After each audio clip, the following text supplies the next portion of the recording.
La Pedemontana riparte e dentro 3 anni la più grande opera pubblica in fase di realizzazione in Italia sarà completata. Un'operazione, quella illustrata pochi giorni fa dal governatore Luca Zaia, resa possibile grazie a una manovra da 300 milioni finanziata dall'addizionale IRPEV.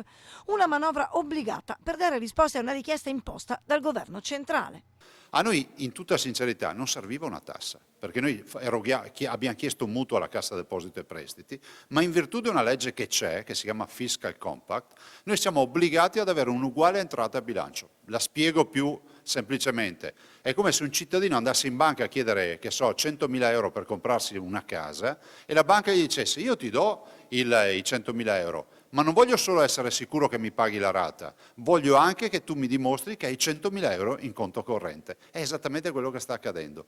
Ecco perché per portare a termine la Pedemontana, opera indispensabile per l'economia dell'intero nord-est, Zaia si è visto costretto a mettere le mani nelle tasche dei veneti, scegliendo la strada dell'addizionale IRPEV imposta che il Veneto, unica regione in Italia, era riuscita ad evitare finora. Ho chiesto al governo di darci deroga a questa norma, come l'ha data ad altre realtà, una per tutte la Campania. La deroga però non è arrivata e allora a pagare saranno i cittadini con un reddito anno superiore ai 28.000 euro. 28.000 è una soglia che ci permette di dire che i lavoratori, gli operai, casalinghe, pensionati, l'esenzione a tutti i disabili, quindi tutte queste categorie di fatto nessuno paga.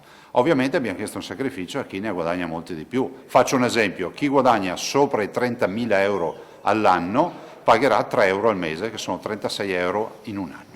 Un prezzo accettabile pur di evitare un inutile scempio del territorio e avere in cambio un'opera assolutamente indispensabile al Veneto e ai veneti.